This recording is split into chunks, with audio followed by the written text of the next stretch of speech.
Hello, loves. Welcome back. So, today we're going to be talking about different grounding techniques. Last weekend, last Saturday, I talked about affirmations and here and now techniques. What that was designed to do, and if you missed it, I do encourage you to kind of go check that out before you watch this because it's kind of a hand in hand video. But to kind of refresh your brain, so the affirmations and the here and now techniques were designed to bring you back into the present moment. The here and now techniques were designed to kind of put you back in your body. And the affirmations were to continue to kind of work with yourself in that present moment, to stay in that present moment, because you were actively working on a manifestation and affirmation, and you were going from that moment forward. So that was kind of what last weekend was about. It was just to bring you back into the present moment. Today, we're going to take that one step further. So I'm going to cover a variety of different grounding techniques. There's 10 in total, so I will bookmark all of them with a timestamp. That way you can kind of jump around if one works for you and one doesn't, or if you want to refresh your memory. So you've done your affirmations, you've brought yourself back into the present. Now it's time to ground that extra energy. Because, sometimes that breathing technique does get you to kind of recenter, but you're like, I'm aware of what's going on, but now I just kind of want this energy to go away. So I'm going to give you a few methods in order to accomplish that. So method 1 actually involves your sun sign. Gemini, Libra, Aquarius, Aries, Leo, Aries, Leo, Sag, Virgo, Taurus, Capricorn, and Cancer, Pisces, Scorpio. Grouped in that way per your element: air, fire, earth, and water. So it does involve your sun sign's element. And a few examples of this, and bear with me because this was kind of a technique that me and a friend of mine were talking about, and I just wanted to get this point across, that this will work for some of you, and for some of you it'll be the exact opposite. And for others of you, it could very well be your moon sign. I know, I'm going to cover all of my bases here. So if it is your sun sign, so we're going to use me as an example, I'm an Aquarius. So me, my element is air. I'm not going to lie to you. On those warm, summer, windy days, not just the normal breeze, but like those windy days where you could almost go out and fly a kite, those are my favorite days. I love to go outside and stand in the wind and just let it wash all over me. That's my example. I use the wind. Some people can also use fans to accomplish this. If you sit in front of a fan for so long, you just kind of let that fresh air wash all over you. It does the same effect. And spinning. Spinning also has the same effect, but that's tied into another method, so I won't really touch base on that just yet. But it's just where you stand in one spot and spin in a circle. Same concept. You kind of feel that wind energy rush by you. Water signs. Water signs, you use water. These are pretty self-explanatory. Ways you could do that is to use the shower. If you don't have time to shower, some people also put their hands under water or in a water bowl. I've been known to use the water method as well. I wash my hands. Yes, it's also an anxiety thing, but it's not meant to be an anxiety thing. I only do it once, not repeatedly. If you do it repeatedly, it's an anxiety habit, and I suggest you maybe find more help for that. But just to ground yourself in a quick way, maybe you're out in public or you're getting ready to give a speech and you excuse yourself to go to the bathroom, this is a wonderful way to use this water sign. Another way is rain. I've heard of plenty of water signs who love to stand out in the rain. That is just pretty kind of given. Earth signs. Earth signs. I have two methods that came to mind. First one was earthing, and that's actually another method that I'm gonna touch base on. Actually, I think I'll touch base on it now. So earthing is kind of like rooting yourself. It's where you walk across the earth barefoot. It helps the rest of our positive charges hit the ground and become negative. So it does kind of take that extra charge from you. Same with walking in nature. If you walk around, you're touching the trees. If you hug trees, no judgment. Love tree huggers. I've actually been known to hug a tree once or twice before. I will deny this wholeheartedly, but been known to hug a tree once or twice.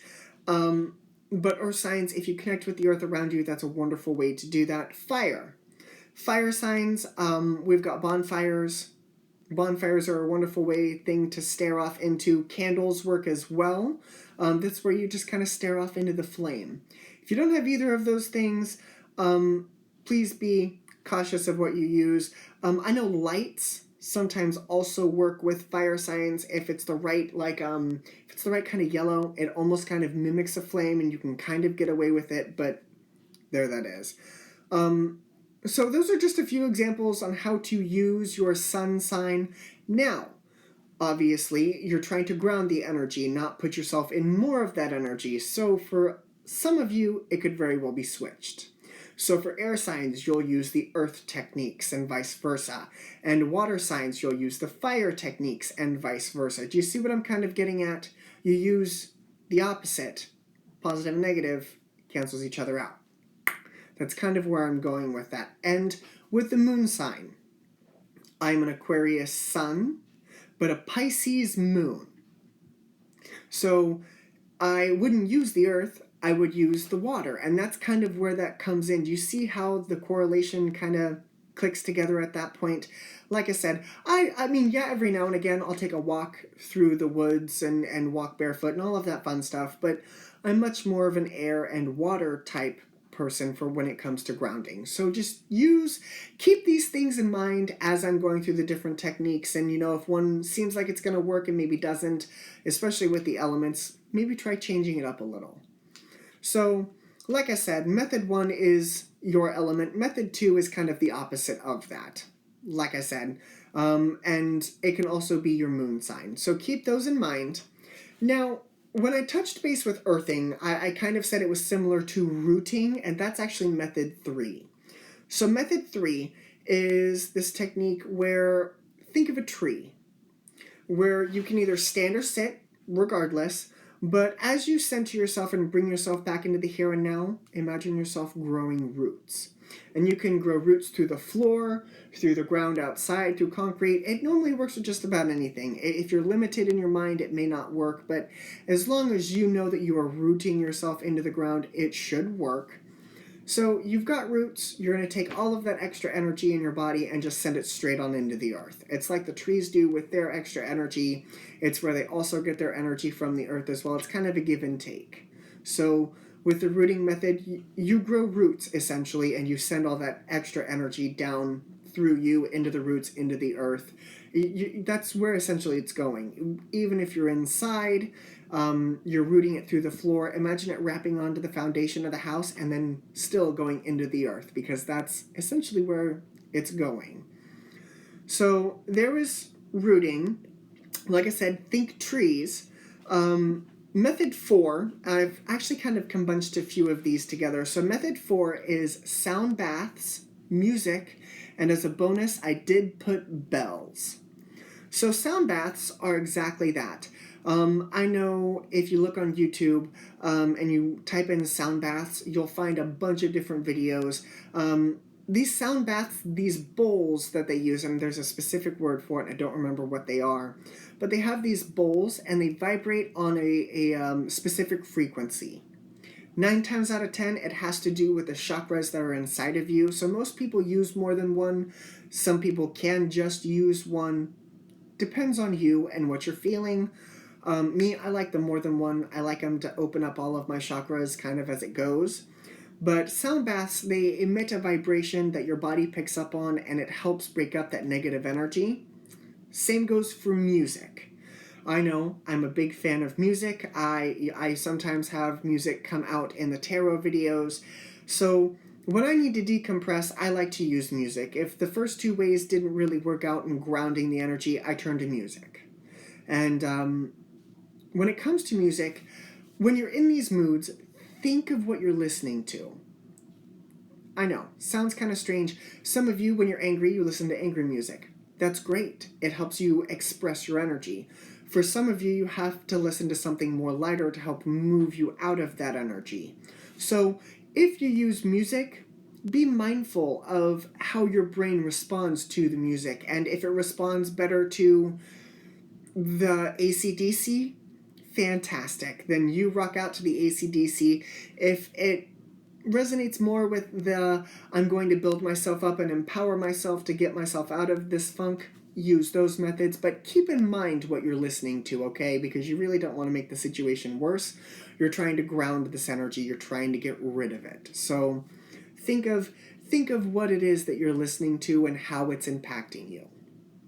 Now, I do want to touch base on bells. Bells is a wonderful bonus that I do have here. So it's a single vibration. It kind of works the same way with the sound baths. If it's at the high enough frequency or the low enough frequency, it does kind of help open up the chakras. It does disperse negative energy. I know that my mom, she does hang bells on her doors because it helps dispel the negative energy coming in and leaving. Me, I actually have a few bells I use for my own personal work. I have those there too. But it does. The bells really do help. Like I said, there's just ways to hang them on the doors. You can ring them before you start meditating to help kind of do that, or you can ring them while they're meditating. Totally fine. Parents, it also helps with kids. Hear me out. Kids go through an age where there's a monster under their bed. There's a monster in their closet. You don't quite know how to get rid of them, and it's been going on for a little bit. Bells are a wonderful way. Obviously, you don't want a bell that's going to be too loud or too noisy, but hang a bell on the closet. Hang a bell by a string from the bedpost and hang it down to where it rings to the floor. And every time your kid gets scared, let them know, hey, reach over, shake that cord. It's going to ring the bell and that monster's going to go away. Or tell them there's no way that monster's going to be able to get by that bell. Just work it into them that these bells can help them. They disperse negative energy. They help make them feel better. They sound pretty. So why won't they work on monsters? See where I'm getting at here? So use that to your advantage. Bells work beautifully. So I think with the bells being the bonus, we're going to move on to method 5. Method 5 is dance and movement. So movement helps, release all of that extra energy. I know people who love to dance until they can't dance no more. It helps kind of shake off the dust, shake off that negative energy, shake off whatever is being left behind by you being in the center. Yeah, I know some people just kind of shake it off. They kind of go like this. This is also where the spinning technique comes in. I remember I was mentioning this for air signs. If you're in your house, if you're in your yard, not around people, obviously. I mean, if you want to spin in public, you're more than welcome to. More power to you. But spin in a circle. I'm dead serious. And try and make it clockwise. Don't make it counterclockwise because it kind of messes with your flow of energy. If you get sick, obviously go the other way. But try to spin it in a clockwise way. But what that does is it helps move your energy forward like a clock does. You're trying to shake off that negative energy. Think of the Tasmanian devil. He's going to shake off all of that energy. Dancing is a wonderful way to do that. It helps focus your movement on your body. It helps you just focus internally on the muscles that you're using and allows you to move. I've seen some dancers who do use this method, and it does help them. They again dance until they can't dance no more, and then when they're finally on the ground and they're panting, they're like, okay, I feel better. More power to you. I'm just going to spin in my circle over here. Method 6 is kind of going off of method 5, but not really. It's a different part of your body. It's actually your voice. Vocal warm-ups and singing. Vocal warm-ups and singing, that sound comes from inside of you. That is your own personal vibration. Even now as I'm talking to you, my voice is my own personal vibration, and it helps you understand me. Well, it's same concept goes for your body. because we talked about the internal monologue that you use and the things you tell yourself. And so that's why the singing, it helps with your throat chakra. It gives you something to focus on, the words, the lyrics. It also helps you focus on the music. That's why I said be mindful of what it is that you're listening to, because it will have an impact, especially if you're repeating these songs. You know, I understand getting it out there and getting it out and like going through these really rough songs, but once it's out there, let it go. Let it go. There's no reason on dragging it all back in there so you can just redo it. Nope, let it go. If you're gonna go for AC/DC, maybe find one of the more softer songs. I know he's got a few of those, but kind of tone it back just a little bit. You know, kind of pull yourself back into a more positive energy. Like I said, especially if you're gonna listen to more of the heavier stuff. If that's not your cup of tea, please don't listen to me. But these are for the people who wouldn't necessarily think of that. So method 6 comes from inside of you. It's your own vibration. Method 7 is regular meditation. You're going to sit down, you're going to cross your feet, you're going to lay down, you're going to close your eyes, and you're going to clear your mind. Pretty self-explanatory. Sometimes the original ways work best. And you know, more power to you. I know that sometimes I can sit still and I can clear my brain and do all of that good stuff and focus on my affirmations and my breathing and call it a day. And there are some days where I can't sit still to save my life. So regular meditation is wonderful, but, you know, it works for some people, doesn't work for others. That's kind of why I'm hitting so many different points with this, because what works for others may not work for others. Method 8 is kind of like method 5 with the dance, but it's actually yoga. So as I talked about with the singing, it's your own personal vibration. It helps focus on you internally. Yoga kind of does the same thing that the dance does. It helps you focus on yourself, but it also helps you focus on your muscles, your internal strength, your breathing. A lot goes into yoga. I try to do yoga, and again, it's one of those methods that, yeah, works every now and again when I kind of need to change it up. It's not an everyday thing for me. I can't do it. And the people who do it, yoga every day, more power to you. I'm applauding you for that. I can't do it. I can't do it. Now, let's say you don't like working out and you don't like the regular meditation. Another thing that you can do is paint. Use a hobby of a sort. Like I said, people use painting. It helps to express their energy out onto a canvas. Fantastic. Another one is journaling. This is kind of where I'm going to start rambling on with the rest of these. I have working out as number 10. Number 10, the physical exercise and all of that does help release the extra energy in your body, like dancing and the yoga. Working out is a wonderful way. So that's kind of method 10. But going back to the hobbies, because this is kind of important. Painting. I know yoga was another one. Cooking helps calm people down. When it comes to your own method of grounding, it's something that makes you feel at peace. What I have in front of me are just basic examples. Some of them are common, some of them not so much. But I wanted to make sure that I covered a ground because not everybody likes to do these things. And so method 9, when it comes to your hobbies, people like to read too, to help them ground. These are just, again, things that are going to help bring your level up from up here to down here. So don't think that, he didn't really say any of what I'm doing on the list, because, I also hold stones. I love agates. Love to hold agates. I also have my selenite crystal ball over here that I hold. And I can just sit here and hold this. And hold this. And send all of that extra energy into this ball.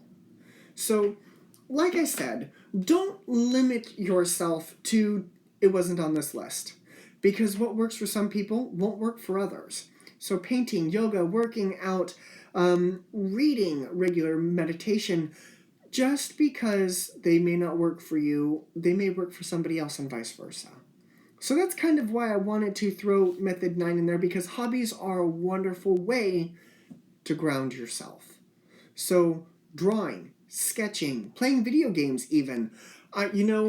There were times where I couldn't get my brain to shut off to save my life, and it was actually after I moved back to where I am now.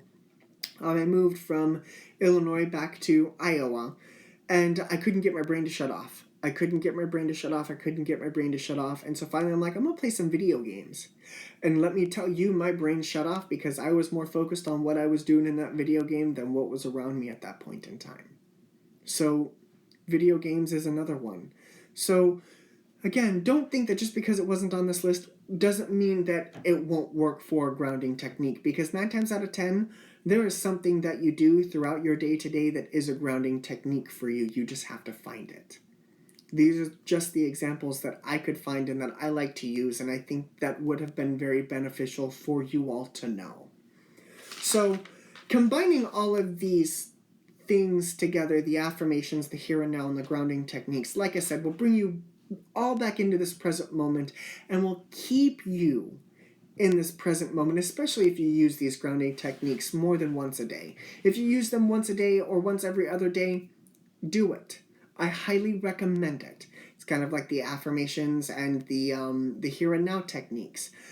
Sometimes you use them once, sometimes you don't use them at all, and sometimes you use them 3 or 4 or 5 different times a day because it's a Monday and people are really starting to piss you off. So maybe try a few different grounding methods. Maybe see what works for you and what doesn't. And if I didn't comment one of your favorite techniques, or if you feel as though there's a technique that other people would like to know, please put it in the comments below. I am so open to feedback on this. This was so much fun to do. I know that there were a few weird ones in here. Like, I know I mentioned tree hugging. Yeah, tree hugging is in here. Rooting, earthing, bonfires, using your sun sign. I know I kind of gave you a lot to work with, but it's up to you to sift and sort and figure out what it is that's going to work for you and what's not. So, like I said, I just wanted to give you these techniques, and we will do more of this come next weekend. I've got a lot more planned where this is from, so just keep your eyes open for all of this. And like I said, if I didn't mention something that you maybe want to clarify or something that you want to recommend, put it in the comments below. I would love to hear more of these grounding techniques. So, thank you all very much for joining me today. This was so much fun. I really, really hope this helped, and I will see you all later. Bye, guys.